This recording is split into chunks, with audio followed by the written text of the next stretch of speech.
This was on January 19th, so it was a day before inauguration. And I sat there and I was talking to President Trump and Vice President Vance, and I was like, Mr. President, Mr. Vice President, I truly hope that you uphold your promise to the American people and you uphold your promises to myself and everyone affected that day at the gate, and all these 13 Gold Star families. Like, my friends still have not been answered for. Our nation deserves good, strong leadership. And I was like, I know nothing's going to ever be perfect, but I truly hope that you uphold your promise to the American people and do good for this nation. And J.D. Vance was the first one, stuck out his hand, and he's like, I promise we will, shook my hand. Mr. President Trump stuck out his hand. He's like, I promise we will, shook my hand. And I was like, all right, well, we'll see. So I'll believe it when I see it, but they said that to my face. Has anybody else ever said anything like that to you? Nope. This episode is sponsored by Remedical. Hey, veterans. Ever feel like navigating the VA disability claims process is like trying to march in quicksand? I don't know how much you know about quicksand. It's not great to march through. Well, here's some good news. Remedical, that's Romeo Echo Echo Medical, is here to support you as you march right out of that mess, and you can keep moving forward.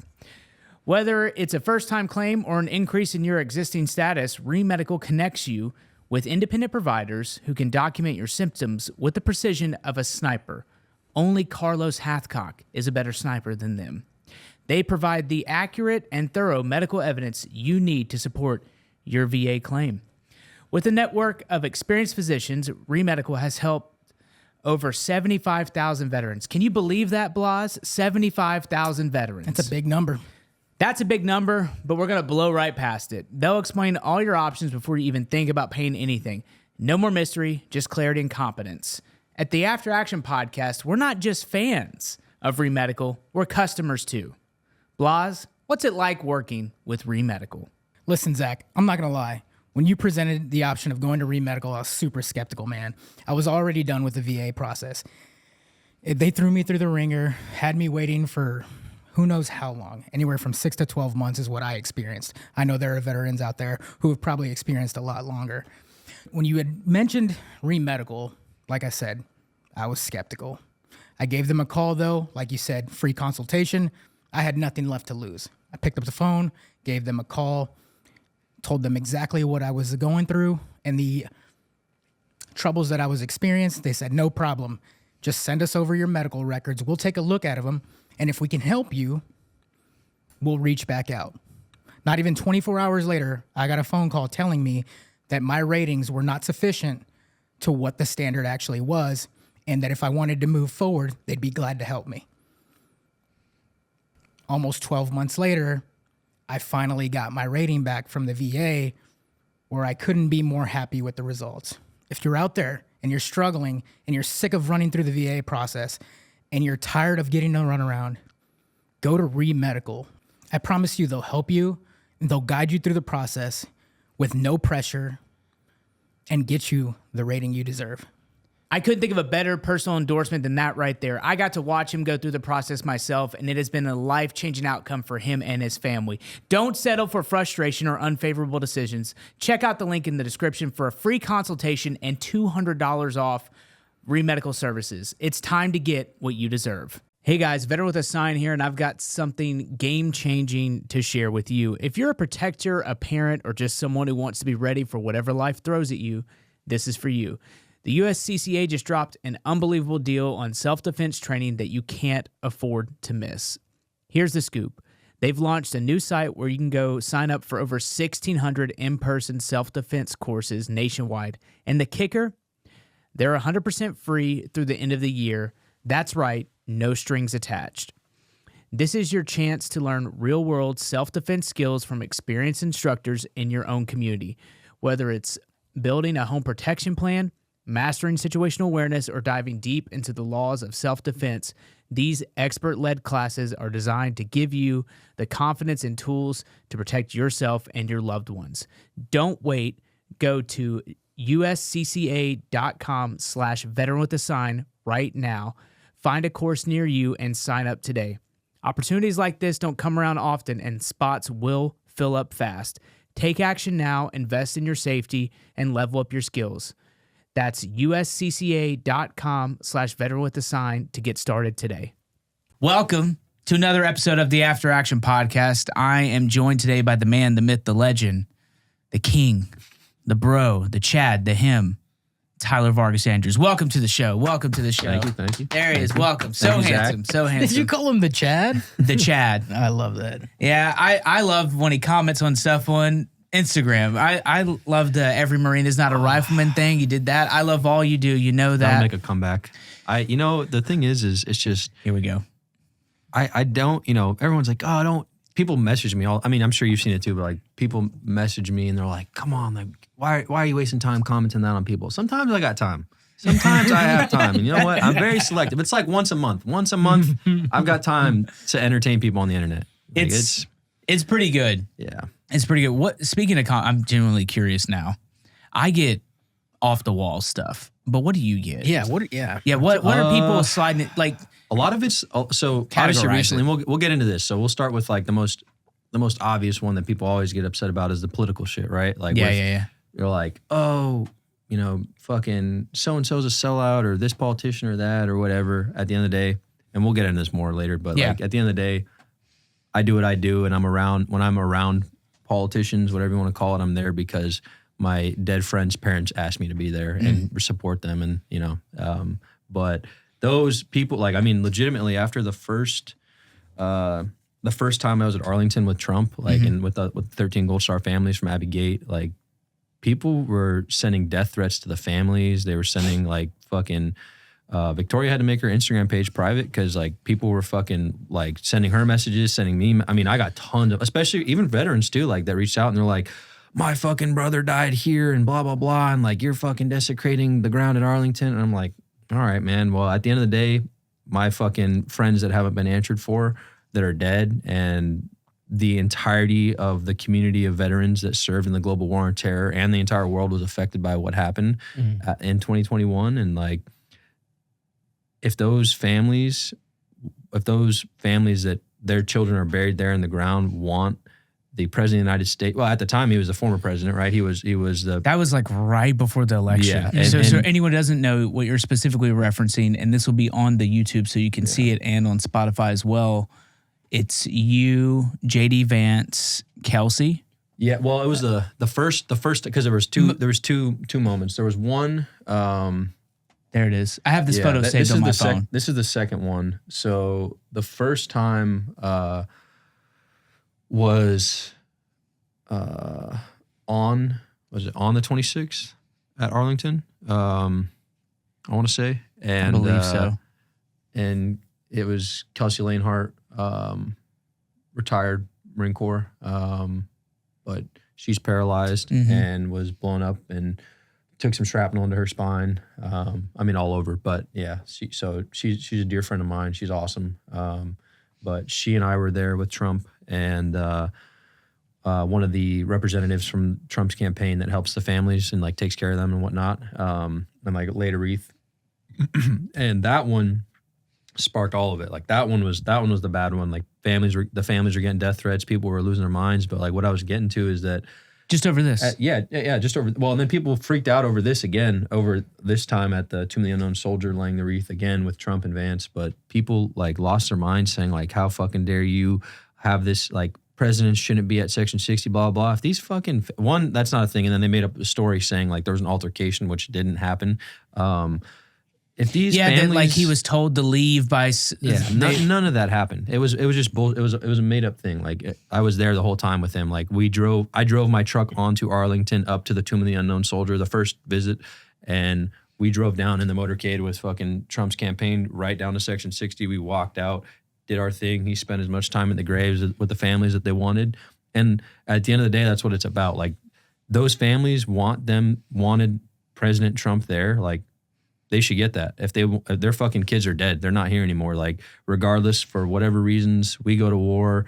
Young men and women are sent off to whatever wars all over the world. Like, our nation's responsibility, whether it's good or bad reasons that we're in a country or not, it's our nation's responsibility. It's our government's leadership's responsibility to take care of those families that are left behind, the broken families, the broken wives, husbands, children that are fatherless, motherless. I mean, it's our responsibility to take care of them. And if they want, one thing to happen, and that is that the president of the United States comes and recognizes and says their kid's name aloud at their gravesite at the national cemetery in our country, then yeah, they deserve that. So Getting me was choked up. That was dude. a hot start to this, but Well, no, it's something I've wanted to talk to you about for a while because like I have that photo saved.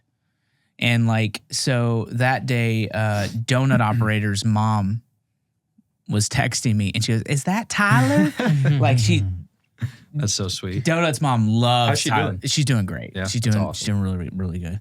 But she was like, "Is that my boy?" And like, she took a photo of like her TV and I was like, "Yeah, that's him." And then, Donut was like, "Dude, look." And like, all politics aside, what I want people to take away, if I can tell people what to take away from it, is what you said. That was the family's decision. Yeah.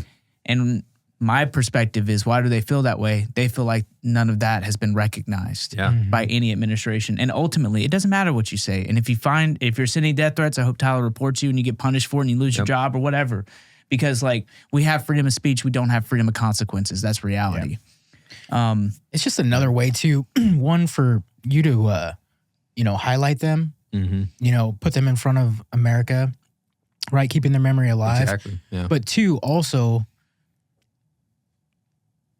there has been no accountability for this. So None. you're also putting that on full display as well by you being there. And I know this specifically was just honoring them, but it's another opportunity to bring attention to something tragic that happened here that nobody has been held Without a accountable doubt. for. No, you're 100% right. Like Trump was like his motorcade or whatever it was, like his team was running a little behind to this event specifically recently, this one with Vance.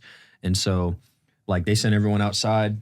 They were doing the changing of the guard. And like I got to sit and talk with JD and his wife for a while, like probably about a half hour before they showed up, just like me and them. And like, That's so awesome. super regular fucking dude, regardless of all whatever political crap. Like he was just, fucking Corporal Marines, regular ass dude. Just Bro, talked. He just talked. We just sat there and talked, and he's he our just, champion. Yeah, he just asked me about my life, asked him about his and his wife's and how they met and all that. I mean, anything you could think of. But like, we sat and talked, and then President Trump came in, and we talked a little bit. But then we went down, laid the wreath, and afterwards, I mean, I got to sit and talk with them, like up in the tomb, for I don't know, another 15, 20 minutes, and just like me, Vice President, the President, and Gunner. He was there, and like Victoria came up behind with Gunner, like brought him back inside because she was like right off to the side in the front row. But I sat there and I'll just finish into this now. But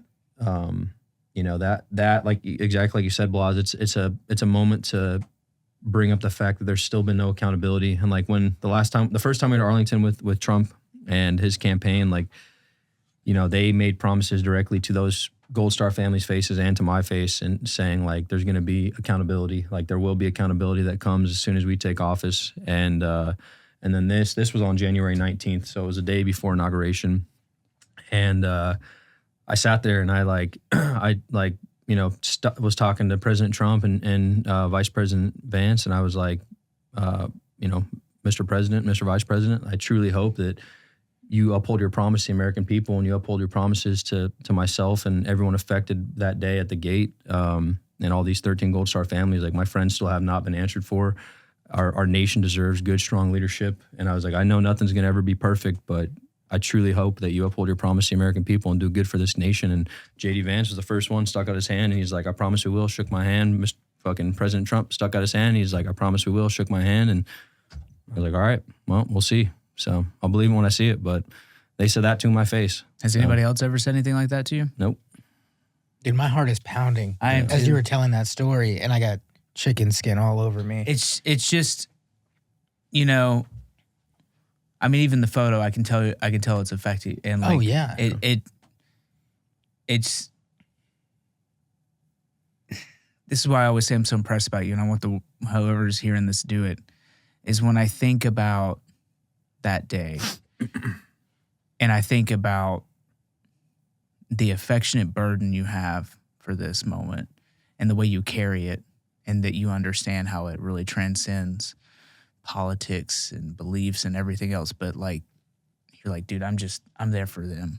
That's what it should be for. And like, it means a lot. I really appreciate that. Like and we've talked about this plenty. Like most people would have sold like a Doge coin or something. I mean, like a meme coin, or you know what I'm saying? Yeah, but absolutely. like, you're like, this is what I do. Yeah. I'm here for them. And the way I describe, I don't know if I've ever like said it this way, like in, publicly, whatever, but like I say it to my friends, and which you both are. And like, I hate to ever say like what I do, like the advocacy, the mental health stuff, like whatever, all the stuff that I do, like now that people see, right? Like I hate to ever say that it's an obligation, but because it's not an obligation, but it's a responsibility. And it's I took a lot of pride being a strong leader that I tried to be in the Marine Corps, made plenty of mistakes and all throughout my life. And I still do make mistakes every day, but I take pride in being a leader and being an example where I can be. And like, I know that I have the means and I have the platform to use this to, if one thing fucking happens while I'm alive, like someone's getting fucking fired, or a lot of someone's are getting fucking fired. And like, people are going to fucking know that like, yeah, you know what? Like we can't fix what happened, but we can be better. I mean, that's all it is. It's just, we have to learn from our mistakes, no matter how fucking horrible they are. We have to address them. And it's not something our nation's government and country has done for a long time. So, dude, one of the things that, and again, there's countless things that I admire about you. My kids watch this, and they were blown away, man. And when I told them, how, that I was in a group chat with you and like how you've become a friend and stuff like that, like they were just like in awe. But after telling the story about what happened and why you're there and what you're continuing to do, dude, one of the things I admire the most about you is it doesn't matter who you're in front of. Like, you're not going to play the game. You're there to get answers. You're there to get accountability. It doesn't matter who it is. It doesn't matter what politician. Doesn't matter if it's a celebrity. Like, you stand on business, bro. I appreciate it. And we've seen it countless times on the internet, on national television. And now for people to get a peek behind the curtain on that conversation and what was said. Yeah. Dude.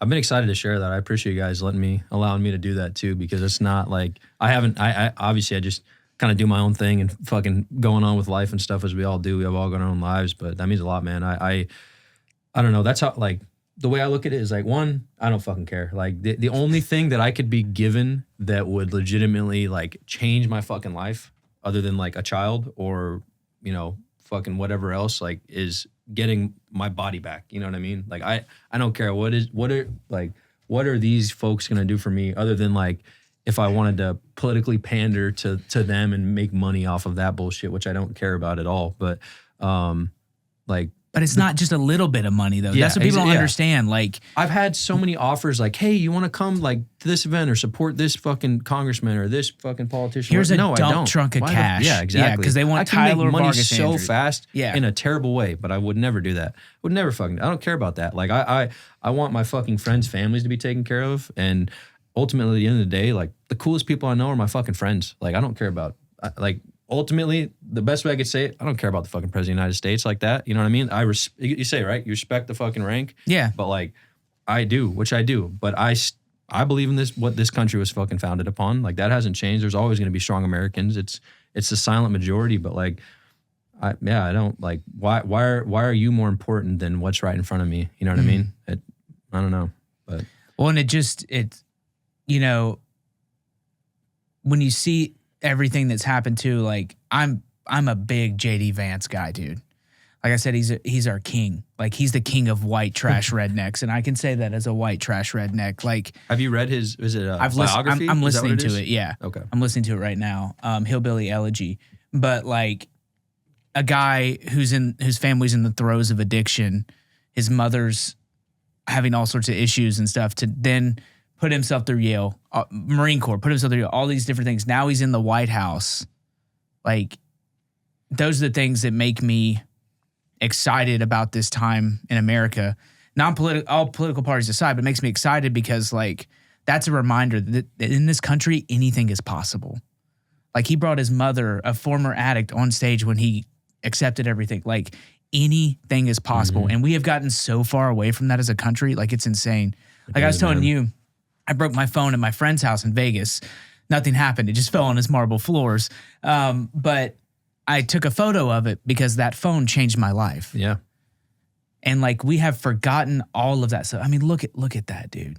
Like literally anything's possible in this country. And I don't know why we don't remember that anymore. I don't know why. He could have completely you know what I'm played saying? the whole politician game, not brought his mother, not acknowledge his past, not acknowledge where he came from, not acknowledge all his downfalls, his shortcomings. But like, again, man, the dude is just, from what we've seen and who JD Vance has shown us who he is, he's been incredible, man. And he's been a staple. He's somebody that, is easy to root for. Not to mention, I would never root against the vice president or the president of the United States, because then you're rooting against America. Yeah. Absolutely. Because it just feels. I look at that. His family, his mother, they're up there. That's the thing, and like people lose sight of like. But they're like, he's weird. Yeah, I remember that. People are like, he's weird. It's the same thing with like people saying like the voting thing. They're like, oh well, it's your right to vote. It's also your right not to vote, and it's like, you know what? At the end of the day, like there's never gonna be a candidate that there's no perfect candidate. No, I mean there's plenty of things that I disagree with about the new administration. There's plenty of things I disagreed with about the fucking last administration, obviously. But there are a lot more things that I do agree with. There's still a lot that I don't, but there's I don't know. I personally, and I'll say this, like it's pretty obvious, but like I voted for Trump, like the Trump administration, because of like wanting accountability for my dead friends. Like that is why, and what happened. Like that is hands down like the reason why I fucking voted the way I did, because I want answers. And they've been promised to my face by the President of the United States and Vice President of the United States. So we'll fucking see. Yeah, and that's what I'm saying. It keeps going back to the fact that like your life, not only did this thing happen to you physically, mentally, all these different things, but like you didn't ask to get involved in this world, but it's become not highly politicized. This unavoidable politicized event, right? Unfortunately. Because like you're just there. Yeah. And so now the burden, the affectionate burden is that you want to honor the memories of those who didn't come home. But the burden is like, it's up to you to navigate this new process. There's no guidebook. How do you honor your friends who aren't here without becoming like a weird political stunt? You know what I'm saying? Well, and because I see that and I'm proud. I'm proud to be there because I know it's hard to be there. I've been to Arlington. It's hard. Yeah. I just went for the first time, bro. It's crazy. It's dude, I mean, it blows anyone's mind, honestly, who steps into there. It's a heavy thing to walk into. It is truly hollowed ground. Yeah. And so like I was just kind of, it kind of broke my heart the way it was covered by everyone, right? Because it was I felt like it was unintentionally political. Yeah. But then like my response is, did anyone else do this before him? So what are the families supposed to do? What are they supposed to, because they all feel a certain way for a certain reason. Let's look into that. Why do they all feel the same way? Yep. None of them have anything in common other than their children enlisted in the military, but they all feel the same way afterwards. Why are we not talking about that? Instead, we're talking about Tyler, your girlfriend having to make social media private because people were sending you death threats, all because of what? Because you were in Afghanistan? Yeah. That's really, like, if you pull back, like, where does it start? Where's the branch of reality begin? You were in Afghanistan doing a job. Your leadership let you down. People's paid the consequences. I mean, people paid the price with their lives. Yeah. And then they're like, well, I'm gonna set Tyler straight. That's the craziest part, is someone thinks they're gonna white knight their way to you, and you're like, you know what? You're right, brother. You're right. I should listen to you, Steven. It's crazy work. It is. But God, you make me so proud. I appreciate it. I'm so over how good you are at stuff. It gets on my nerves a little bit. I'm a terrible person. Yeah. I know. You'll see that offline. Yeah, you'll see that offline on the... There's a few questions I have, and we can lighten it up a little bit. Let's lighten it up a little bit. Yeah. While you're at the Tomb of the Unknown Soldier, not only do you look fucking incredible, but how fucking difficult was it to walk on that wet ground, dude? How nervous were and you're you? in your Solomons. I picked that up, right? Because you're in your good shoe. Yeah, intention. So I have because no shit. I didn't have as a friend, I'm like, Dude, fucking just. I was a little make it, nervous. dude. I was nervous. We're a little nervous for the boy. Dude, you should have seen, so like, because we got to the front of the tomb and everything there is marble, right? Yes. So like, Yeah. I Oh, have yeah. these rubber tip. I couldn't wear my leg because I have like potentially I'm gonna get one of these for a shot. I potentially have like a bone spur or like a hairline fracture on my pelvis right now. So I haven't been able to walk for like 2 months. And this is what you have. yeah, so You I have use these. those. I'll crutch around, and when the ground is wet and it's not, like dirt or ground that has traction, they just slide out. And I was can see that, yeah. slipping on that marble. Like every step, I had to take it like a couple inches at a time when we were just getting up to the tomb, and everyone was talking about it. Like the woman standing next to me, and forgive me for not remembering her name, but her husband had cancer, and she's the widow of a Medal of Honor recipient. Whoa. And so that's what people didn't know. Man, I can't remember her name. I'll find it. Everyone asked me who she was, and I was like, I have no idea. It is important to know, but no, Well, because the Medal of Honor Society was there. Like there were what a a few, bunch of chads. oh my gosh, it was unbelievable. I got these dudes, like these Medal of Honor recipients, like, some amputees, some not, but like coming up to me, like literally, I mean, fucking legends, right? American legends coming to me, they're like, man, like, thank you. And I'm like, what the fuck, man? Or like, why are you saying this to me? But it's Because you are a her legend. name. Victoria will probably know. It is so crazy that like you're a searchable topic in DVids. That's nuts. President-elect. Miranda, sure. Miranda Schurer. Sure. Yeah. Surviving spouse of Medal of Honor recipient Ronald Schurer II. Yep. Yeah, so she did that on his behalf, but we were all, waiting to go down, and she was like, I'm going to slip. Like, everyone's like worried about slipping, and I was like, don't you guys worry. I'm going to fall for all of us. Yeah. That's awesome. I was so worried. But like at the top of this, like the top of each step, they actually had the same color as the marble, like little rubber strips. Oh, dude. But like once you get down on the ground, there's nothing. Okay. But Yeah, at those the top, marble they had steps them. are. Yeah. Wow. I had put like every ounce of my focus into moving up and down those steps. I was so worried. Dude, I was so worried. I was gonna watching fall. and I'm like, damn, he is moving fast. I'm like, Reckless. slow down, bro. Slow Reckless. down. Yeah. Like, I was sweating. I was Yeah. sweating trying to get up and down those shoot. steps. But you did Yeah. it. You stepped into the Yeah. moment literally. And I I mean, literally was telling myself, like, I cannot fuck this up. Like, Yeah. I can't fuck this up right now. But Please. it was heavy, man. Like we were driving there that morning. We drove up to Arlington that morning, and I'm driving Victoria and Gunner and I, and like, is this when you dropped the photo in the group chat? what was the photo? It was a photo of, I think it was you and Trump right before you went out there. I don't know.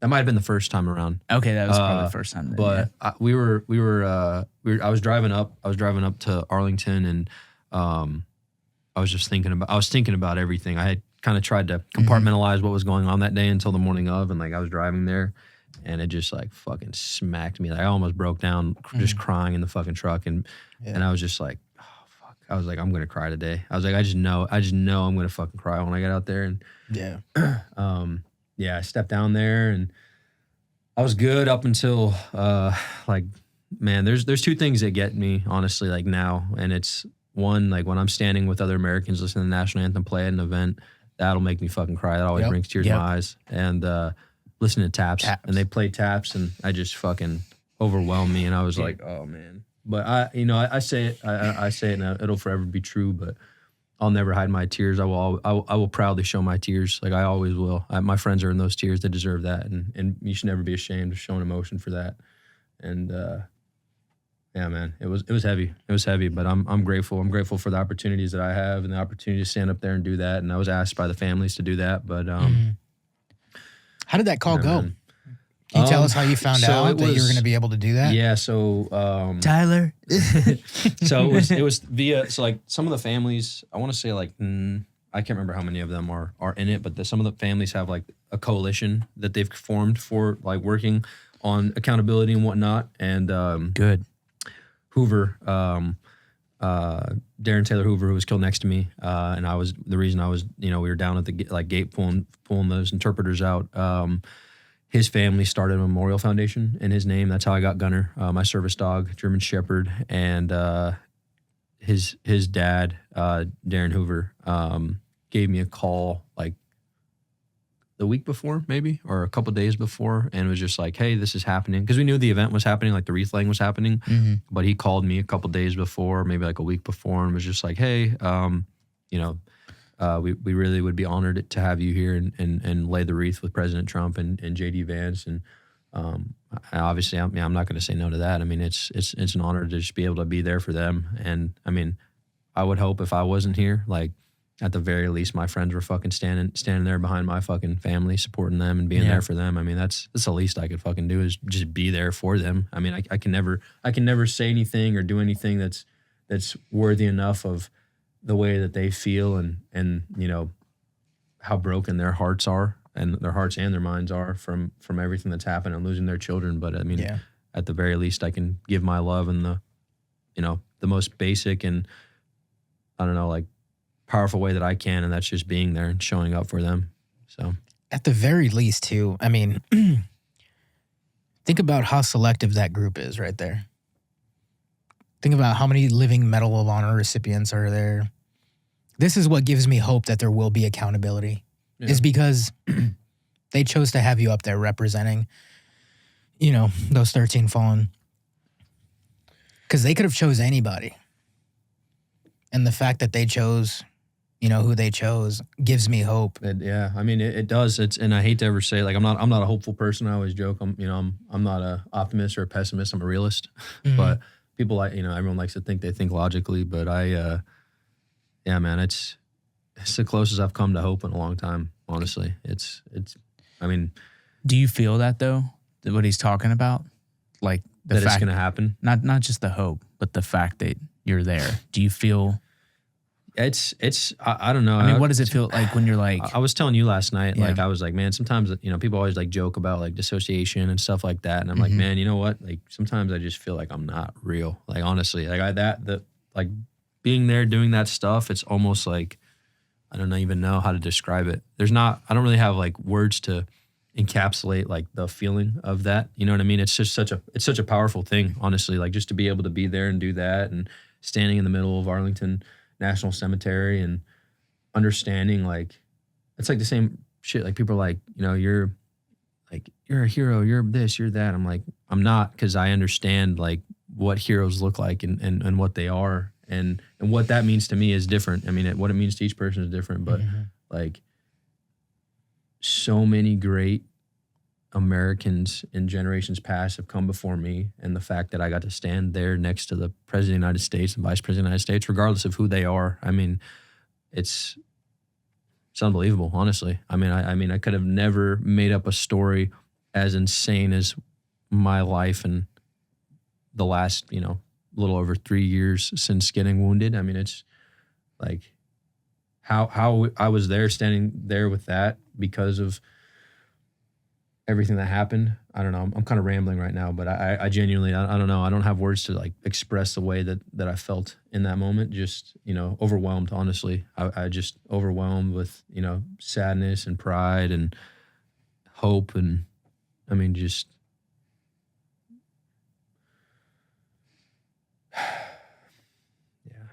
it's just sad, man. Every day. It's terribly sad, but I'm hopeful, man. I'm hopeful. Me too, brother. There will never be anything that'll bring them back. But we can just hope that we can do better. Yeah.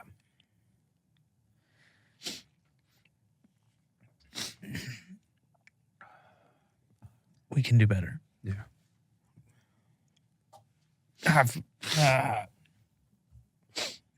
You're the very best of us.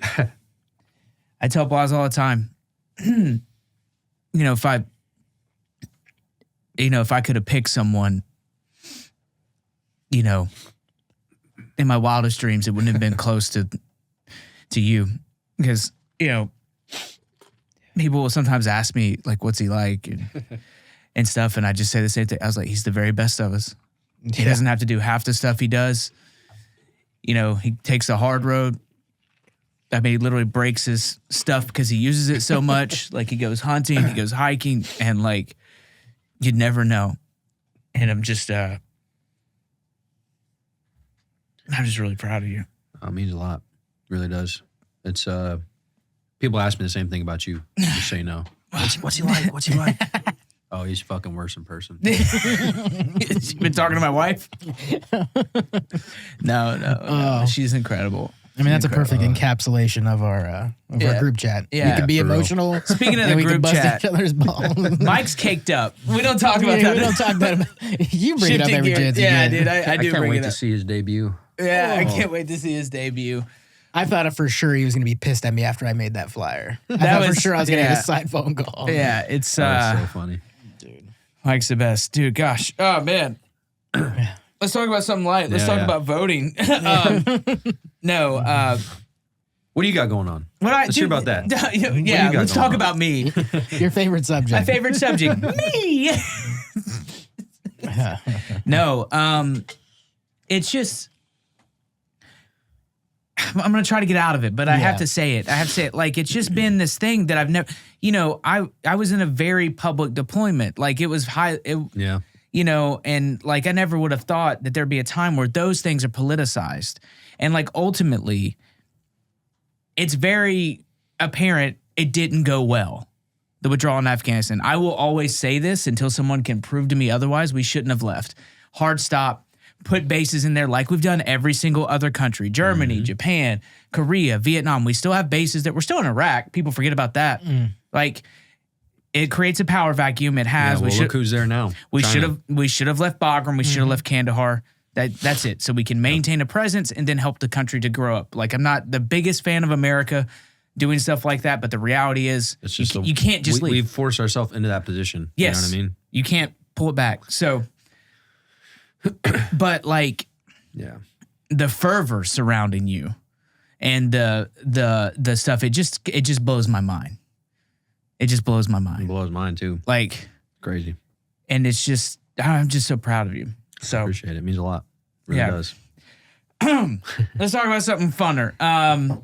What else is happening? Hunting, dude. Let's talk about his hunting because he's had some serious kills that he's shared in the group chat. And Yeah. it makes me feel less and less like a man every time I I've see been Tyler. lucky, man. And he left the meat at the house. a bear? I bro. know. I was supposed to bring some black bear and some bison, and I Dude. fucking forgot it.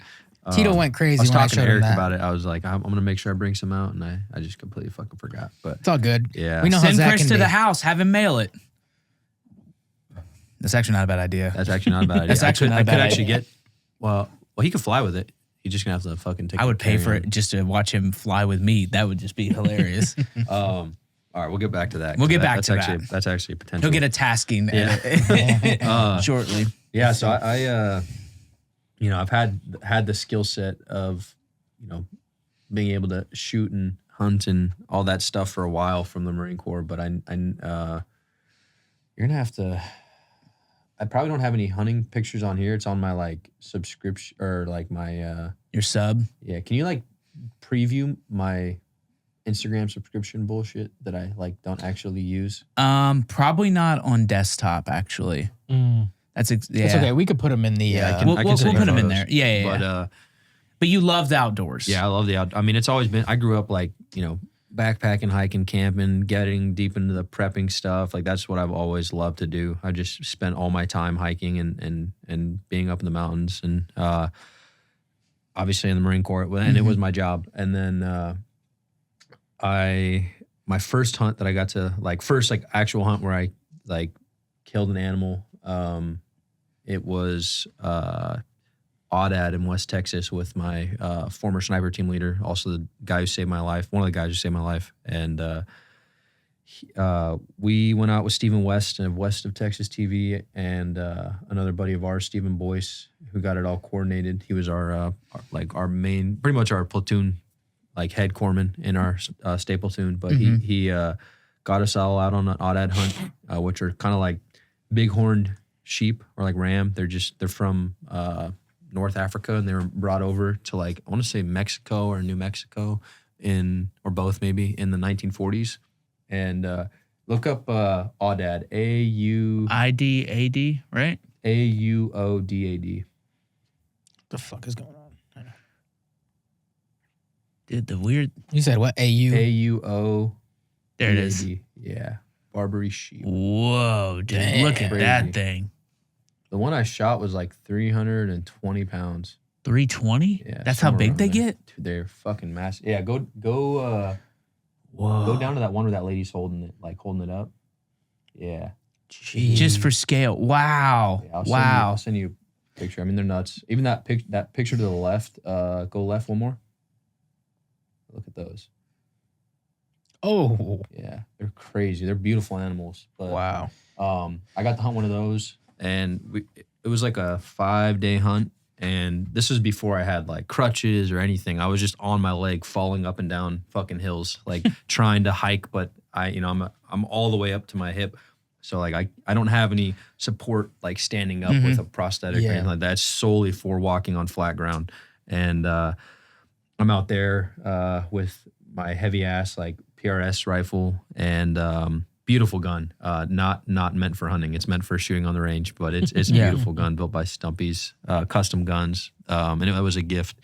But I ended up on it was the morning of the last day of that hunt, and we had been tracking a herd like the day before that went over into this little draw, like a little canyon in the mountains, and we took this off-road vehicle up to the farthest point that we could in this like in between.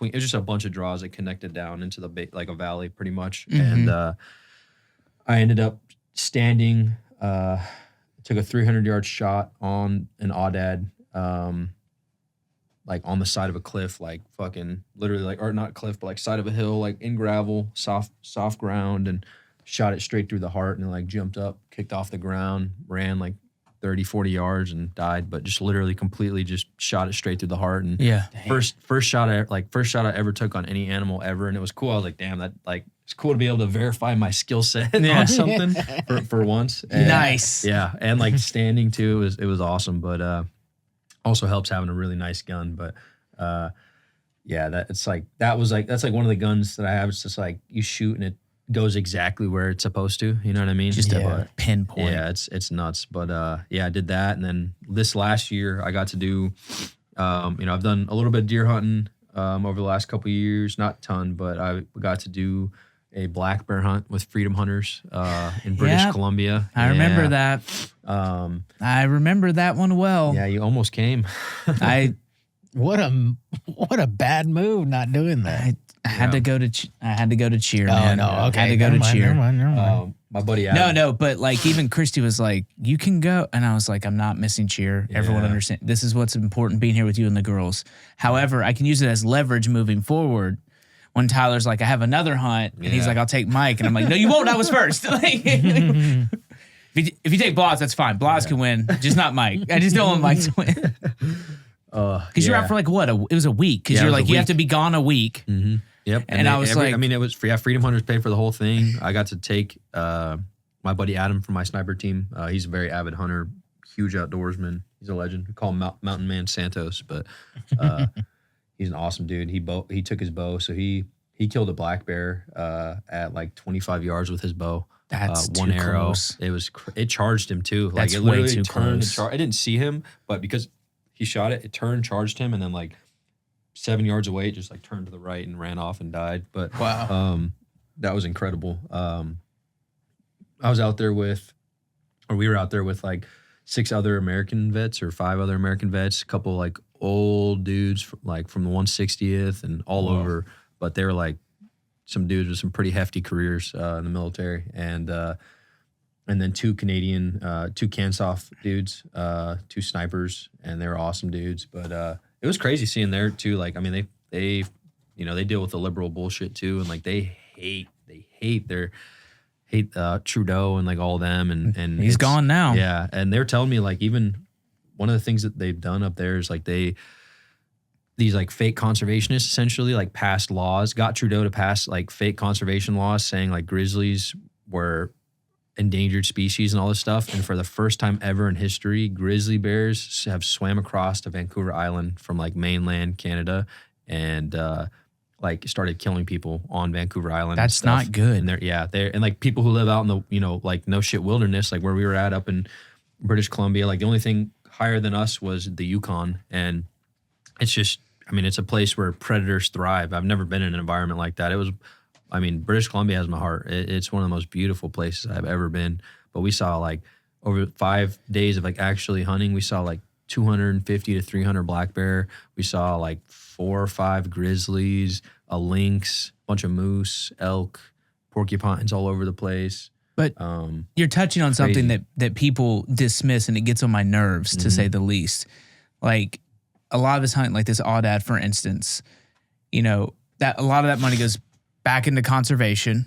One, that's part of it. 2, especially these predators, if there's not some type of hunting, they will destroy everything around them to include people. Yep. They start with the ecosystem. Yeah. It's like releasing those wolves back for like into Colorado, the 5 wolves. They started decimating, I want to say, I could be wrong with this, but I'm pretty sure it's the elk population that they've been decimating. Yeah. Like, imagine being the wolves. They're like, just play it cool for like a week. Just a buffet. Just like, yeah, we're just here to eat the fish, dude. And then it's like, all right, they're gone. Get the elk. Dude. Like, it's just the reality of it, because otherwise, I mean, it's the environment. Like, they will tear through everything. I don't want to, if we're smart enough conservation-wise where we won't end up like Australia. Australia has these crazy problems. Like, there was this thing I heard where they had this bird, right? And so they got these birds, and then the birds were destroying environments. So then they released this cat, and now the cats are killing that bird and every other bird. So it's destroying that part of the ecosystem. And then they released like these snakes. And so like they have these like series of animals they released to like course correct. And it's just made everything worse. Because none of them are native there, so they have no natural predators. It's like, you know, anacondas in the Everglades. It just keeps going. It's funny too. It's like cats. It has to happen. Cats are responsible for the most endangered species globally, like than any other animal. Like just household everyday cats, because they kill so many like birds and like mice and like rodents, everything. They literally like just fucking kill everything. And it's in their DNA. You both have met Duchess, my little princess, right? Never been outside. She walks outside and goes, ooh, my little ragdoll cat. But every now and then she'll see Chippy, the chipmunk that lives out there, and she goes, what's that? Oh, yeah. What is that? Hey, do you see that? Hey. Yeah. And then she'll like follow him, and instincts are taking over. It's like, eyes dilate. Yeah, she's like, starts twitching her face. I want to get out there and see if he looks good in my mouth. Like, she's never, like, instinct takes over. It's crazy. So I can't even imagine. Like, we used to have, outdoor cats or barn cats. They're crazy. Like, it's just, it's part of life. Not to mention, you know where the food source is. You know, it's so much better for you. And we have now ventured into Joe Rogan land. Get some elk with jalapenos. Exactly. But it is true. Yeah, no, it is true. Yeah, I got both those black bears out there. Did you process them out there too? Or they processed them all. Yeah, man. I brought back 100 pounds of black bear meat because I got 2 of them, which was crazy. So I took my 6.5 PRC bolt action out there and left-handed throw, so custom built for me. I shot. We saw this, what they thought was a pretty good sized black bear. I spotted it like 550, 600 yards, stocked up on my crutches with my gun on my back, my bino harness. Stopped out at about 140. Dropped it. It was crazy. Like I shot this first black bear like straight through the heart. It didn't even fall out of its footprints. It just shot it and it dropped like in its footprints. That's like crazy. Dead on. I mean, I was 140 yards, but like still, it was cool to see. And I mean, it's like what other people don't understand. It's like the most humane way that animal's life could have ended. You know what I mean? I mean, it didn't feel any pain. It died, and that was it. And it's meat that I'm eating. And my family and my friends are. But the alternative is they invade. Yep. They cross over. There's so many black bear out there that they say they don't even have an accurate estimation of how many there are. They know that there's over 100,000, but they don't know in that area. Like they don't know how many there actually are because there's so many of them. It's a problem in Gatlinburg, not far from here. They have some black bears up there, and there hasn't been a lot of hunting. And I legitimately took my youngest to a cheer camp, and one of the coach was like loading up her car, and a black bear was like, "Hey, what's going on?" Literally just showed up in the parking lot. You guys doing stuff? Like, what do you do? Like, it's stronger than everyone. When we went out to Gatlinburg as well, Casey and her friends were in the hot tub. Yeah. Black bear just came walking right up onto the porch. That's crazy. And they like froze there. Oh man. Yeah. I mean, like something's going to have to happen to correct it. Yeah. I'm kind of worried about. Are you allowed to hunt them? I don't. Out there, I don't know. I don't think Because they so. release them, and the other one that terrifies me that no one talks about, mountain lions, bro. Yeah. Oh, they're fucking. Yeah. They're crazy. I've had a couple mountain lion encounters. Yeah. I mean, they're fucking. It's a lion that can nuts. climb. Yeah. Like they're nuts. they put some, a few years ago they released them in East Tennessee, and I know they're all over now, but I'm like, I don't want They to. released them in East Tennessee. Well, they're bringing back the population because they do need Jesus. them in the environment. Yeah. But that's the thing. They always do this. They put them out there, and then they like can't control them. They can't control. Dude, you cannot control them. They're Yeah, huge. wild animals. Yeah. It's the scariest They're cry. crazy. Oh yeah. Can you play a mountain lion scream, please? Wow. Yeah. There it Wow, is. that's literally right there. Bro. Imagine. All right. So imagine this. You're in the woods.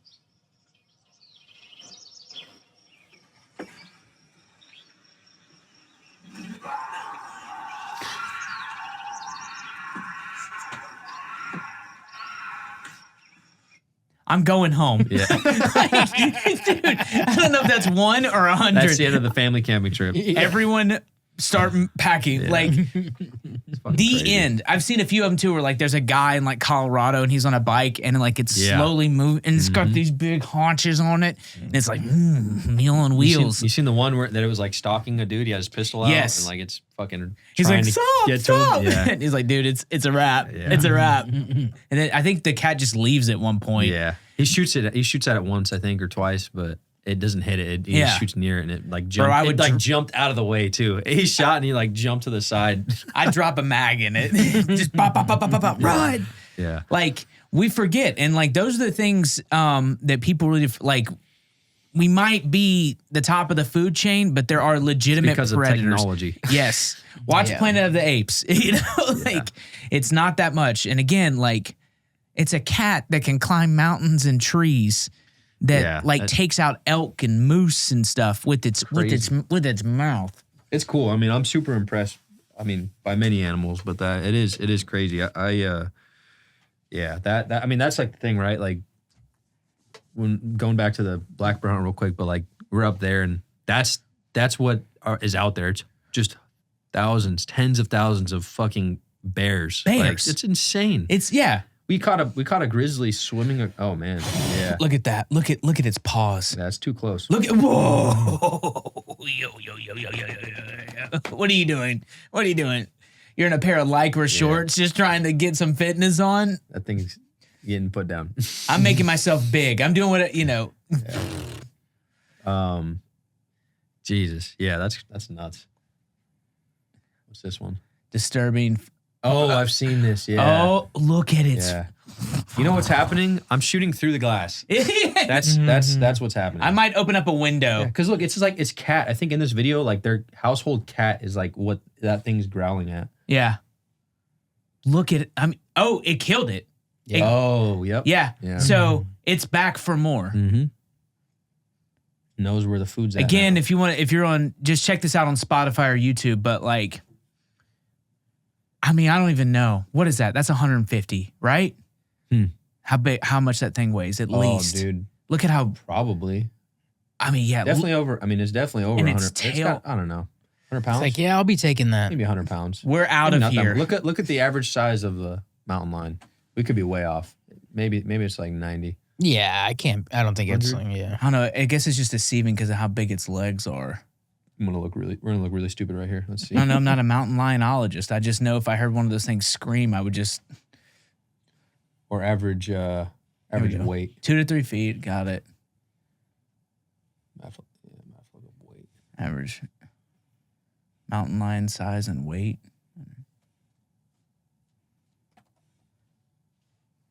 I was right. Oh damn. Female, 75 to 110 pounds. Male, 120 to, is that 180? 160. So 120 to 160 to 70. All right. So Damn.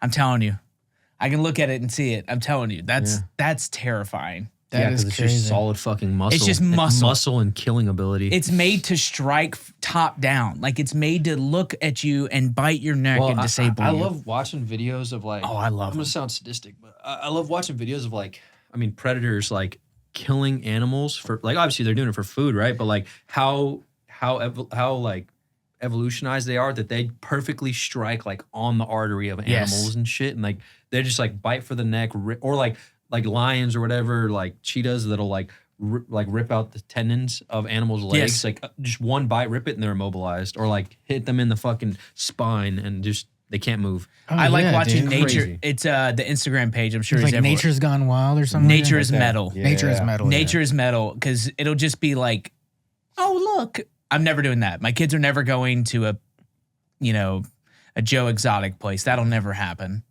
Like there's no version of that where that happens. I mean, look at that. Like these dudes that are in Africa, like in a Jeep, no. Shit's crazy. Look, that's just Those howler monkeys? Yeah, I think those are baboons. Those are baboons. Oh, yeah. So if the lion doesn't take you, the herd of baboons might. They just fucking chased off that cheetah. Another thing, I'm convinced Free Willy was a psyop. Those things are crazy. They are fucking crazy, dude. They like killer whales. They kill great white sharks. For fun, right? Yeah. Isn't they do it for fun? Yeah, Like, or they'll like protect humpback whale or like blue whales and shit too. they're like a gang. It's nuts. Yeah, it's nuts. Yeah, the I forgot to finish the story, but yeah. So I got to hunt 2 black bear. I killed that one, and then on like the second to last day, I was there like 1 or 2 days later than everyone else, and all those Canadians that I was out there with, they're awesome. Babine Lake Outfitters or Babine Guide Outfitters, but it was on Babine Lake. That family's been there, I want to say, for like doing that outfitting for like 70 or 80 years, but just incredible people, and very like patriot. It was cool to see. Like I had these 2 Cansoft snipers, James, and I can't remember his other buddy's name, but they're awesome dudes. And James, the year before he hiked Everest, he was like one of, it was either 10 or 100 Canadians ever in history to hike Everest. And he was like, I didn't see him not a single moment out there without a beer in his hand. He's like, yep, I told myself if I hiked Everest, which I did, he was like, that I got 1 free year of no physical activity and I can drink beer every day. And he was living it up. But yeah, he hiked Everest the year before. And these 2 Canadians, like I drove into town with them on one of the second to last day that I was there, because they had to go pick up their meat, and they had like some sausage getting made, and everyone else had left already. It was me and these guys and the outfitters, and I'm driving into town, and these dudes, they're awesome. They're talking to me, and like they stopped me, and like on the way back, and we're in the middle of these like random ass logging roads in the middle of the wilderness, and they're like, hey man, like we just really want to thank you for like what your country has done for the entire world. Like it was crazy. They're like, we want to thank you for what America's done for the entire world. You've influenced and impacted and taught our country, like Canadians, so much, and how our military operates, how we operate. Like so many of us are alive because of you, and we really just want to say thank you for being an American and like what you do, and like shook my hand. And I was like, this is the craziest, like to just from another first world country that like he just took the time to fucking say thank you for being an American, like what you've done.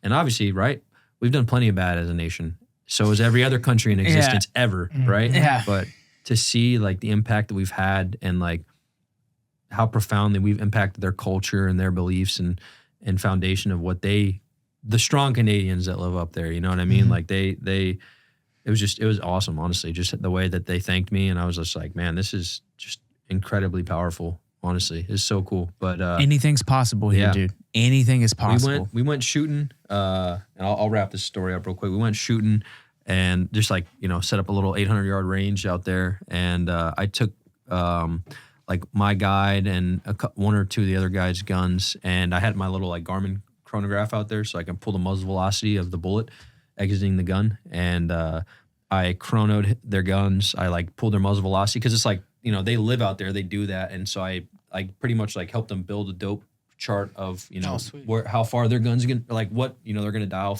or hold for distance of their hunting rifles that's literally their job and their life.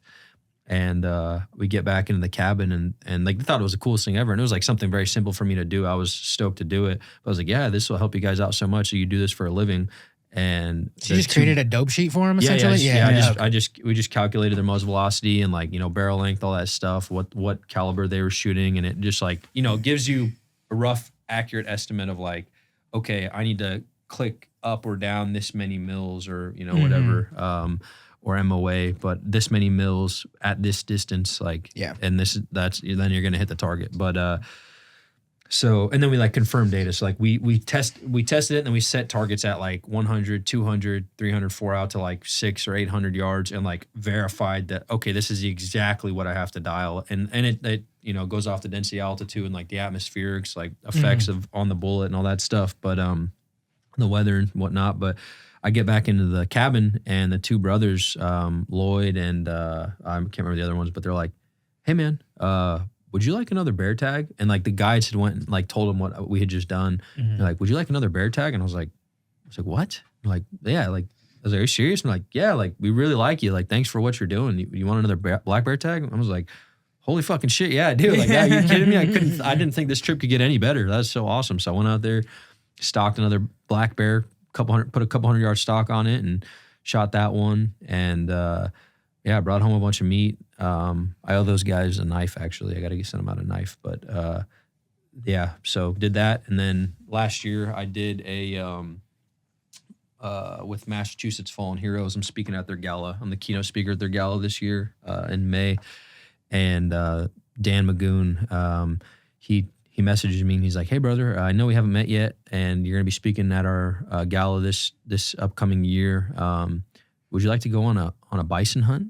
And I was like, what the fuck? Like when? And he's like, next week. And I was like, went over to Victoria. I was like, hey, I'm going to drop everything that I have going next week. And can I go on this hunt? She's like, yeah, of course, go on it. And so went out there. One of my dearest friends actually ended up being on that hunt too. And just with a bunch of other great Americans, hunted out of West Canyon Ranch. That's the name of the ranch, but West Canyon Ranch. And shot a bison took my 6.5 PRC out there, shot a bison at I think like the first shot was like 150 yards, 145 yards.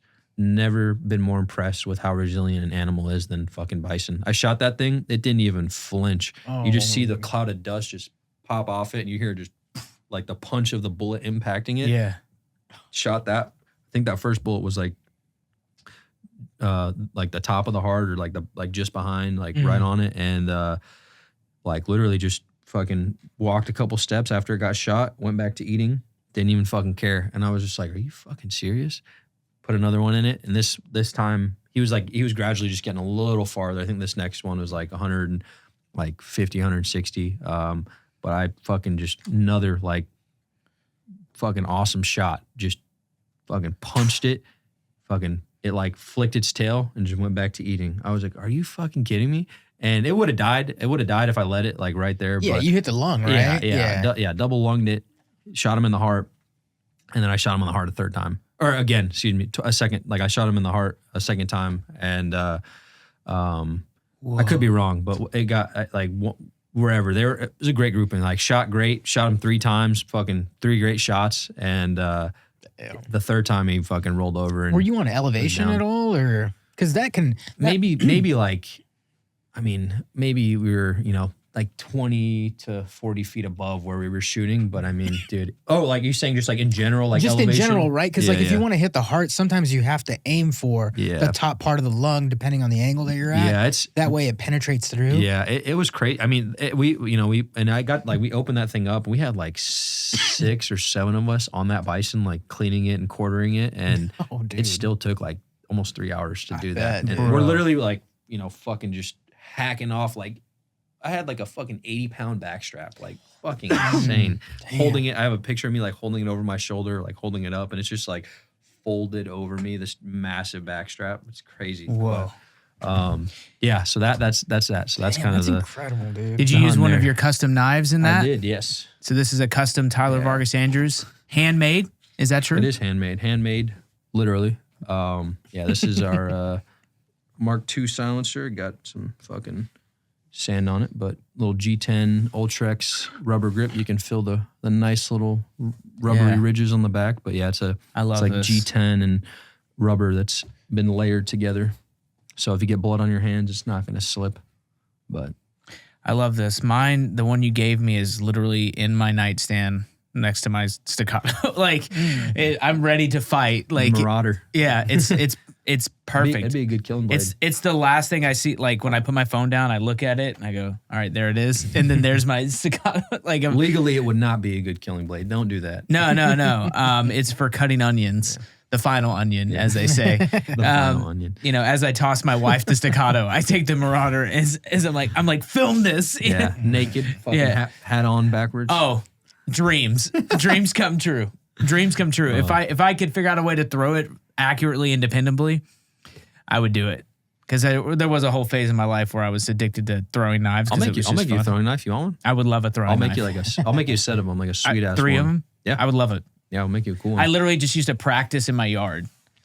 I do the same shit. My neighbors hated it because I had some really cheap, like, you know, from China knife set, and it sounded like pang, pang, because they weren't heavy enough, or I would, because there's just one guy. Were you throwing it into trees, or? I made a tree cookie and everything. Yeah. There's this guy, I can't remember his name, but it's combat knife thrower, but he figured out a method to throw from the handle. You throw with the handle, and based on distance, you either put your thumb on it or not on rotation, and you throw it. I follow him. I'll have to figure it out. You're still gonna talk about it on Instagram. I mean, I don't think I'm following Instagram. Like I knew him. I saw this guy.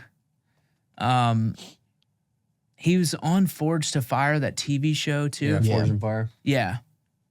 I'll figure it out. But because the main thing I was like, I would like to learn how to do this from the handle, not like flip it around and do that, like, you know, like a weird movie. Yeah. And it's like you pull it and you chuck it. Like you literally just send it. That's awesome. And if you're close, you don't have to put your thumb on it because you're just accounting for rotation. But if you're far, there's nothing quite as satisfying as that. Oh, I know. One time I was big into that. I would literally just set up like pieces of wood in my backyard, and like at the last house that I lived in with my family, like I was downstairs. Yeah. And I would just fucking literally throw from inside my room out the back door. And one time I'm like out back, my mom was like, hey, can you come to the office? And we're getting rid of this old desk. And, you know, it's like old ass, hard fucking oak wood desk and whatever else, like laminate on it. I'm like, fuck yeah, it's perfect for throwing knives at. I take it, put it in the back of my 2006 Ford Escape, fucking bring it home. I'm in the backyard, and it's a hard ass desk. Like hardwood. And I'm like 20 feet maybe. Made with GMO wood and stuff. I'm like 20 feet from this board, and I'm just fucking chucking it. And the first one I throw fucking sticks. Sweet. Next one I throw hits the back of the handle, fucking flies straight back at me. Yep. It just hits me like right above my eye. Oh shit. Yeah. Almost fucking lost my eye. But I have the videos. I'll have to show you. One of them, I have a thing, and my youngest goes, bad guy. And right when she says it, I pin it. And she was like, Dad, that's so cool. And I was like, remember that when you get older. So I did it from the porch. Like I walked out and I turned around and hit it. And you can't see me because it's so dark, but it's just literally like stuck. And I was like, that's pretty cool. That's awesome. Because the rule is the guy's rule is like, if you have knives, you throw your first one, but you don't throw all of them because then you're like out of weapons. Stuck. Yeah. But it's just a cool, like, it's the most like bro thing. It's the final level of bro, me in my backyard, throwing knives on my Traeger. You can't beat it. Yeah. It's funny. Yeah. I don't throw. I do the handle throw. I've got Jason something, dude. I wish I knew. What was I going to say? Crap.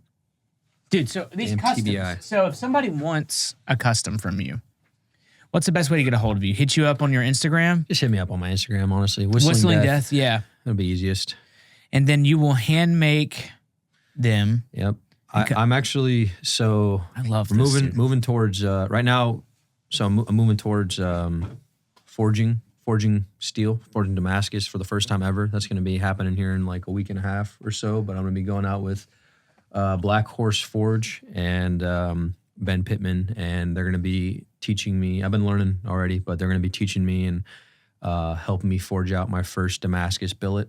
And we're going to be going for a twist pattern and forging out my first Damascus billet and making my first set of Damascus forged blades by me. So one-handed, be pretty sweet. But moving towards that, moving towards doing very unique, like custom, like solely like I forged the metal, and like it's, you know, from start to finish, like I forged the metal to making a, you know, whether it's a knife or a fucking tomahawk. Yeah. But yeah, that'll be coming up here in the next few weeks or so. So Get in now. Send the boy a DM. Get in now because limited space is available, and you want a one of one, hit up Whistling Death. absolutely. It's so crazy, man. So not only are you taking trips to the White House, you're hunting all over the U.S., you're forging knives.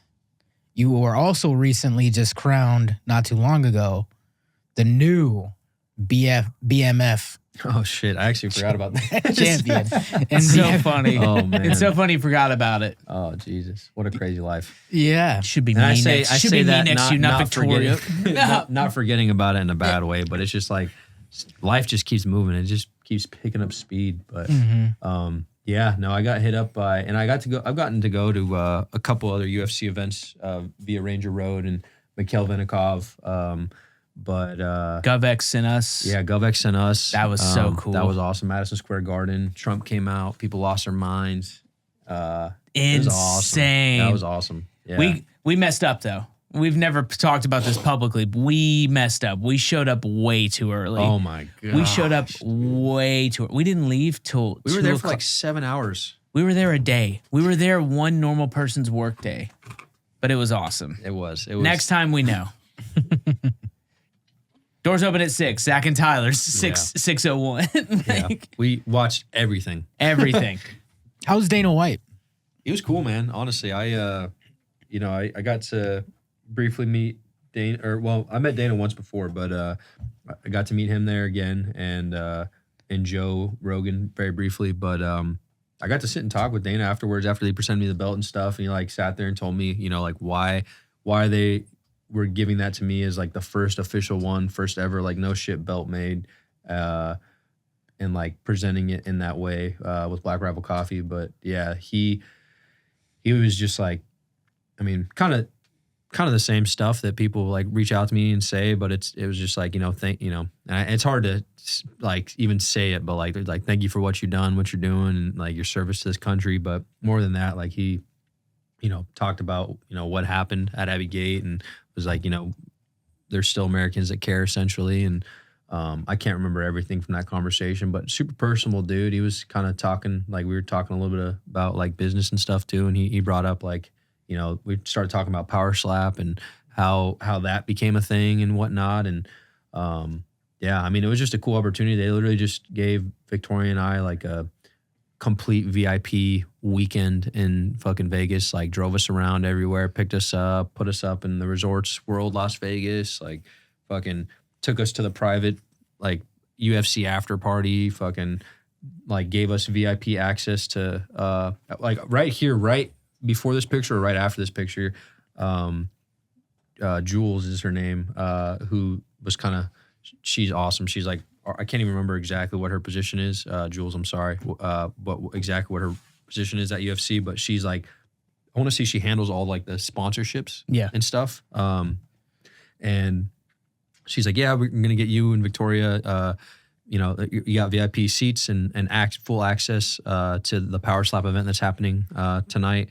And I was just like, Mikhail and I were talking, but I was like, I wonder, we were wondering if we could get the rest of his group with Ranger Road there. And I just asked, I was like, hey, would it be possible to like get a couple extra tickets to take, these other vets out there with me? And she was like, yeah, absolutely. I don't see why not. And they fucking gave everyone fucking full VIP access passes to Power Slap and just fucking drove us there in their SUVs, fucking dropped us off. Like, hey, here's you go. Here's your VIP pass. You got free food, drinks, and do whatever you want. Have fun. And like literally like ringside, I don't know what you would call it. Ringside, Octagon Power side? Slap, whatever. Oh, well, but yeah. Power Stage Slap. side? Yeah, Side. yeah. They're just on like a platform. Yeah. Right? Yeah. But we got to see like 1 or 2 knockouts. It was cool. Cool The shit. UFC understands experience better than any other sport. They really do, man. They understand. It was a hell of a time, man. I mean, Hell of a time. they just like it's unlike anything else. Yeah. And so that was the first day, and then the second night was the actual like Event. fight. Yeah, it was that fight night, and then like the UFC party afterwards at the Resorts World. But I mean, it was insane. Same thing, like Brian Smith with UFC, fucking awesome dude. Just took care of us the whole time. Still checks in, and he's just like, you need anything, like let me know. And fucking like we got full VIP access to all the VIP lounges in what was it, what arena we were at?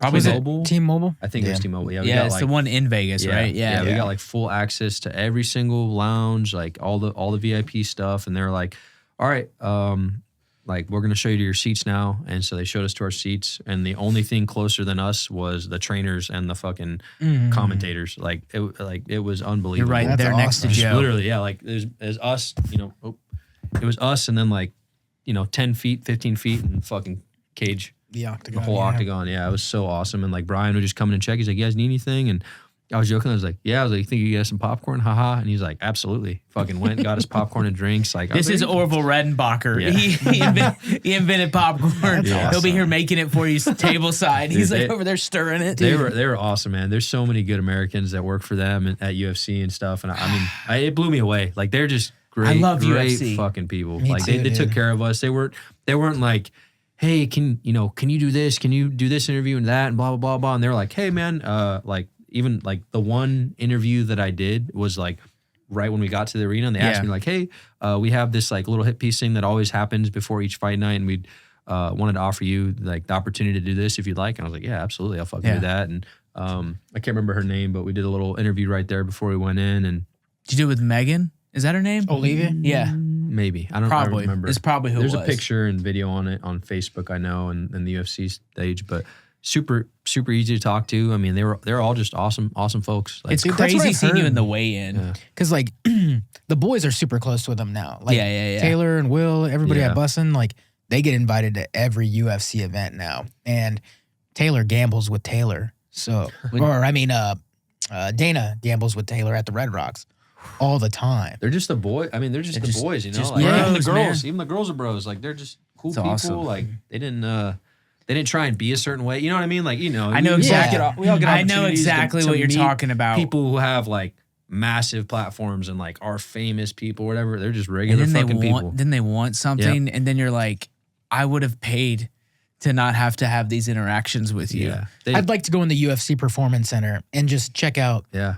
Well, Pretty they much offered. We can. You want to go? Like, Yeah, they bro. offered. They're like, anytime you're in Vegas, hit us up. You can come check out any Oh, of the we gyms. got You you, can bro. go to. They're like literally anytime, dude. We'll go for yeah, sure. let's do it. Yeah, man. Deal. Yeah, that was Brian. Brian's like, hey, anytime, like you guys have open invitation, like come out, That's come check cool. out the gyms, anything like that. I mean, they're just fucking open the door and we're like, whatever you need, we got you. It was so cool, so Yeah. cool. We need to do like a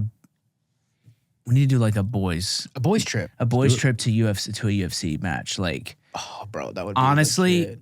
I've never been to anything more electric.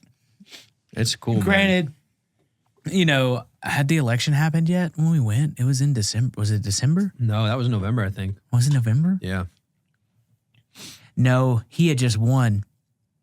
Did he? He had just won because 45. Remember they did the promo package, and 45 became 47, or did he say when I'm elected? I can't remember. I think he said when, because we went in like Who was the November main 9th card? or Because we can something. look it, It up was that way. John Jones, right? John Jones versus Stipe Miocic. Oh yeah, dude. Break, clear the net. Attention all posts, stand by to copy. Now that I've got your attention, I just want to take a moment to say thank you so much for watching this episode. If you want to help us continue to grow, it's really simple. There's a few things you can do. You can like, comment, subscribe, wherever you are. If you're on YouTube, Spotify, or Apple Podcasts, drop a rating and review. Every bit helps to make sure that we can keep doing the After Action podcast and get these stories out there. If you're looking for other ways to support the channel, go to veteranwithasign.com. We got shirts, we got merch, we got stickers, we got more. We even got a bunch of ways for you to save in the affiliate section. Check it out. Now let's get back to the episode. How big was John Jones, dude? Bro. Ask King Picks Media. They're like best friends now. Oh yeah. That's so funny. November 18th. When's the election? November 5th, so it was after. It had just happened. Bro, Oh yeah, because that's when John Jones did the Trump. he did it. Mhm. He did Yeah. it. But we're there. It's late. It's like 1 o'clock when he comes out. And what's crazy is every time I feel like I was about to fall asleep, something wild would happen. I know. Chandler had that fight, and it was brutal till the very end. freaking You know, love when he's Chandler, jumping, bro. and the only thing that was louder than him on the mat was the whole of Madison Square Garden. And you think like it can't get any more exciting. And then Trump and the new Avengers come out, like all of them are That's there. right. They're all there. Yeah. Huge pop.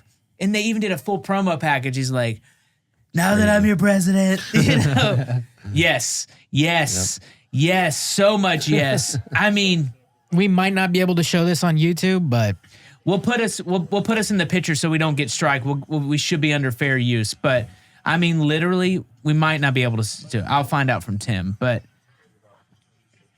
I also don't want to hear this random guy talking. But I got you. But this guy, I mean, everyone was up. Not one person was booing or anything. I gotta say, you guys are some of the easiest people to talk to. Yeah, And I mean that. dude, I mean yeah. that in a good way. appreciate it's it, just- brother. Thank you, nice. man. I think you can even see the GovX logo in this one too. Yeah, They're who sent us, dude. GovX, love them. they're fucking awesome. Like literally none better. Yeah.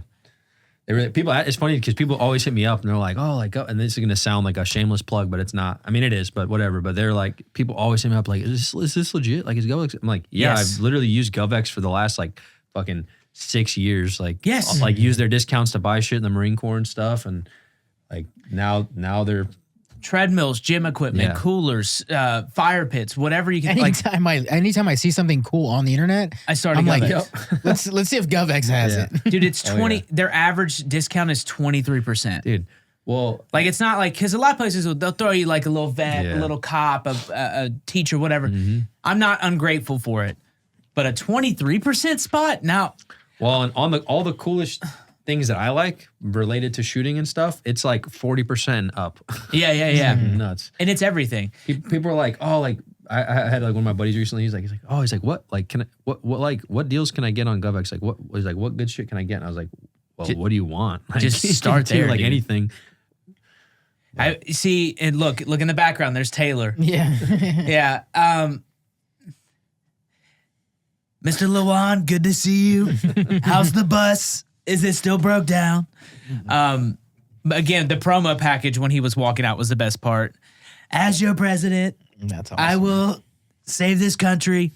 And then at the very, it's just like people are screaming. There's like Jets, there's JD, there's Tulsi, there's RFK, and there's all this stuff. And it's literally like WWE when he's walking out now. But at the end of it, it goes 45 and it rolls over to 47. And the pop was insane. Like I was like, That was nuts. whoa. And then that's the aftermath of it. Not Yeah. aftermath. The just him like slowly walking out like, Every single person was standing on their feet, fucking screaming. It was Yes. nuts.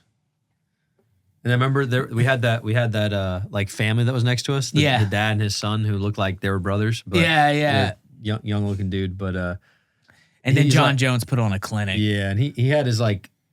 He had that one family member who was like kept like booing or whatever. Yeah. The only person in the whole stadium like booing Trump and all them. And he's like, yeah, he's a liberal, but we love him. It was good. Man. And then John Jones it was a great fight, but that kick was, I mean, we heard Oh, the, yeah. we heard the, yeah. What was the Jeez. crack of Was that it his kick. liver, right? Yeah. So he talked about it afterwards. He was like, Stipe comes in here thin for these fights. He's hard nosed. I've got to get a game plan. He's like, so what I'm going to do is I'm going to hit him with a liver kick. And he did. And like, Wait, y'all got the play-by-play? he said it right after. Wow, he that's said it cool. in his thing at the Oh, end. yeah. Okay, I got His you. Because y'all post-fight. met him. No, I didn't meet him. No, Chris. Chris did. Yeah, Chris met him in the airport going to SHOT Show. That's right, yeah. Well, excuse me. King Picks Media. Media met him in the airport going to SHOT Show, and he just gave him his phone number, and like he knew, he looked up his Instagram right there, John Jones, and he followed him, and then we're at the Vertex like little after party, launch party, Yeah. SHOT Show, and Chris just shoots him up. He's like, I'm gonna just shoot him a phone call, and he calls him or they text him or whatever, and he's like, yeah, what's up? He's like, hey, you gonna be over here? He's like, oh yeah, I'm coming right now, and he fucking just shows up at the fucking Vertex launch party. Yeah. Yeah, because he's been getting into shooting, I guess. Yeah, Pretty yeah, because he often, was right? there with Yeah. some people that had like some firearms manufacturers and stuff. Yeah.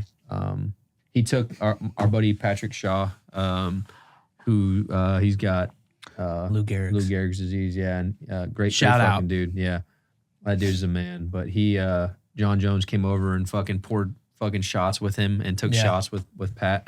That's incredible. Such a bro. awesome. Shout out to him, man. Yeah. Love Pat. Man. That's awesome. It's crazy. This is what we talk about. Like, it's my true addiction. My true addiction now is like anything's possible, but I don't know what is possible. Does that make sense? Yeah. Like, one of our friends is texting the most successful fighter in the history of a sport. You're best friends with the presidential cabinet. You know, Mike's kicked up like a bakery. I mean, the world is just at our fingertips. Mike's ass, man. God damn. That's another thing too. I mean, you got to go to the White House. You got to go to the White House. With Mike's cake. To see Yeah. yeah. You got to go to the White They House. let that thing in the Oval Office. Yeah, they had to open up a door. Yeah, that was nuts. Shout out to Mike and Rex and all the boys, man. I mean, that was insane. They more than deserve it, but King Pix and I got to go with I mean, it was everyone from Metro, well, everyone that responded to the Tennessee Covenant School shooting. But we got to be there for Mike and his family, and watch him be awarded. Is there a picture of it anywhere that you could pull up? There's the medal. That one to the left, I guess, top left. Not gonna lie. You guys talked. I forgot. Not gonna lie. Love that SEO. I'm not gonna lie about that. Yeah, that is good. Look at that.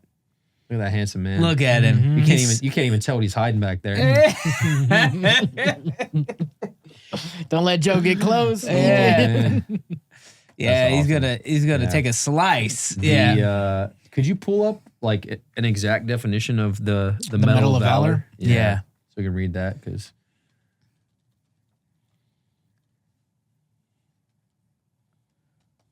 Police benefits. Interesting. the Public Safety Officer Medal of Valor is the highest honor given to police officers in the United States who demonstrate exceptional bravery. It's comparable to the military's Medal of Honor. So that's what we were there for. It looks like Mike the and Medal of boys. Honor, too. Yeah, So- I mean, deservedly were awarded that, but You would never know. You would Yeah. never know that he was awarded that just because of yeah, and it's Mike I mean, is. I'm like, his is on such a they're all of those officers that responded to that. I mean, it's on such a deeper level than anything that I could ever say that I've done or will do. But not that it's like glory chasing any aspect, but people, like, I saw it from the other side this time, and they were like, everyone thanking them and like saying like, thank you for what you've done. And even me, I'm like, hey, I know this is weird, but like, thank you for what you've done for this country and our American people. I mean, truthfully, and I know you can see it in someone's eyes, and I know like you've felt it too before, but it's like, and you as well, like, oh man, like, why are they thanking me for doing this? Right. You know what I mean? Because it's what they signed up to do, right? But at the end of the day, tons of people, and you see it too, like tons of people sign up to do a fucking job, but most can't do it. You know what I mean? They can't do it how it should be done. And unfortunately, I mean, for those guys and so many people, it was, and it's the same shit like that we've been through too, but it's, the worst day of your life. Yep. And it's like, man, why are people thanking me for this? It's the least I could have hoped to have done in that situation. But I mean, they deserve to be recognized for what they did. I mean, And both of you, again, have responded to an event in their lives that could be highly politicized one way or the other. And both of you go out of your way to make sure that the names of those who aren't here are the first thing that you talk about. Yeah. absolutely. And I love that Mike's doing that too. He's continuing that message. He's continuing to keep, those memories alive as well. Absolutely. And I speak just from being in the same department as Mike. This was coming off of, a highly scrutinized shooting over in Uvalde, Texas. And our police chief at the time took a hard stance, and he said, if that were to ever happen in Nashville, I have full confidence in my officers that they'll respond appropriately. Sure enough, that's exactly what he did. And It's crazy, man. the amount of pride that he has given our department, Yeah. all those officers who responded the way they did. Man, you walk around with your chest a little a little bit more out, as you shoulders should. a little bit more back. As a Tennessean, as a Marine, Tennessean, It's fucking awesome. bro. I mean, exactly. It's like, And that's awesome. In a, you know, it's a weird thing to say, but it is, right? Like Right. that's those are the things you should be prideful of. You know Right. what I mean? Like you got police officers that are training day in and day out for years of their lives to be proficient and respond. I mean, you hope that it never happens, but you hope that if it does, you're ready. And I mean, they were, right? Mhm. yeah, Unbelievable. didn't hesitate. Yeah. And the thing that I always think about with Mike, and I want to try and touch on a little bit, is that it's not really understood. People really don't understand is that he was first on scene. Yep. And he walked through the door first by himself. And then he consolidated with everyone else who all very bravely went in there. But Mike Collazo walked through that door first. And I think about that sometimes. Yeah. Like, I think about it often. honestly, like when I'm like doing like an evaluation of my life and I think about, you know, the people I'm surrounded by, you know, the people in this room who mean them so much to me and, you know, my daughters and stuff, I think about like how truly blessed I am to be in a place where I'm surrounded by heroes. And Yeah. It's nuts. like that's what this is. When I think about writing a book, I think like, well, I can't just be like, this is the Tyler Vargas chapter. This is the Mike Collazo chapter. No, but I can document it in some small way and try and make sure people understand these things because ultimately, like, I can never imagine it. Like, he's 15 minutes away. He's there in like less than 10 and he's in the door by himself. It's insane. Yeah, man. I think about that often too, by You know the what I'm way. saying? It's just, I think about everybody in our group chat and, you know, just how special everybody is, you know, Yeah. one, you know, to me, but I selfishly am like, dang, I hope, I can't wait for my kids to just kind of appreciate, you know, the uncles that they're going to have, Yeah. you know? Absolutely. And, you know, with the idea and the thoughts of, you know, you possibly moving down here just gets me even more fired up. You It's know? happening. I'm stoked. Dude, we're driving Zach in. and I, like, we talk about it often. Hell yeah, dude. I'm like, what's the update on Tyler? Like, does he found land? Because I mean, I'm looking. He's the looking same too. out there. We'll go rip around the Raptors on my property. Oh, bro, Dude. absolutely. Dude, I'm like selling him. I'm like, this is where you'll send your kids to school. Yeah, this is where we'll go to church. all the way here. He's like, dude, this is I'm where like, this is. This is where this that is is. great. Don't go there. Like everywhere. Like Dude. it's, Oh man. you know, it's, And then we'll just have like a little pool that we just kind of put money in, so we can get Chris, or so we can get King Picks it's to fine. fly out. You know, Dude. I'll set up a budget for that. Yeah, I'll start another channel just to monetize it. just to fund it. call it the King Picks Adventures. I don't care. but it's got to be enough so he can bring the family and not just Yes. him. Yes, and also some Farmer Joe money. Some Farmer Some Joe Farmer Joe money. money. Some Farmer Joe money's got to be Absolutely. thrown at it. Yeah. But like Christy was like, you can't just keep telling everyone to move here. And I was like, yes, I can. Yeah. Yes, I can. I'll monetize all of The it. community, it's getting bigger, but it's getting stronger. Yeah. You know? It's Well, and important. like- I mean, that's what's so attractive to us is that it's I mean, some of my best friends and people that I care about and love the most are here. And Yeah. I mean, it's And Bartell. But yeah. Yeah. Dude. Unfortunately, but Well, yeah, no, it's just like I was talking to someone the other day and they're like, what's your goal? Echelon is my goal. But they're like, what's my goal? And I was like, honestly, I want myself and my friends to make as much money as possible that'll allow us to hang out as much as possible. Yeah. So I don't know what that number is, but I know that that's my goal. My Yep. goal is to just have everyone hang out. Like last night, you're on the couch, we're watching Black Hawk Down. dude. Peak, bro. Gunner's there at my feet. Yeah. I was like, the only thing, I just wish my girls were here. The only thing that but like, Yeah. just hanging out, just doing it. I was like, He was like texting me on the side. He's like, just leave. Just I'm leave. just trying He's to- like, He was telling send them me. home in an Uber. I yeah, was like, everything. dude. He's like, well, what about Casey? And I was like, sounds like a Casey problem. Like, it was like, make those kids strong, dude. He sends me like, it's 45 minutes. And I was like, yeah, it'll suck for them, but we're here now. I know. But no, those are the moments where I'm just like, you know, I do believe in a higher power, all of that. But one thing's for sure, if any of us get reincarnated, we're so screwed because this is the best. Dude. Like, if I have to try again, they're gonna be like, I don't know, like man. a worm on the bottom of the ocean that gets crushed by everything. Like, we don't get another pass like this. Yeah. This is truly the best. I say it all the time, man. It's I mean, you can't have a frame of reference of how good life can be and how much you appreciate it if you don't experience the bad, right? Mm-hmm. All the bad, all the struggle, the trauma, pain, whatever. But man, if there's anything after this, it's just a bonus, man. I mean, life is it's fucking awesome. It's hard. It's tough. It should be, right? Life's not fair. You got to work for what you want. But man, you could do whatever you want. You can do whatever you want with your life. And it's such a beautiful thing. So many beautiful people. I mean, it's awesome. It truly is. It really is. Well, as we're wrapping here, and I'm going to tell everyone to go DM Whistling Death and get your Tyler Vargas-Andrews custom handmade. Claw made. That'd actually be a good slogan. Handheld claw made, something like that. I'm going to tinker with that. Everyone should hit him up. I mean, honestly, it's one of the things I treasure most is right there on in my nightstand. Blas, you got any save rounds or alibis? Man, I just thank you for being here, brother.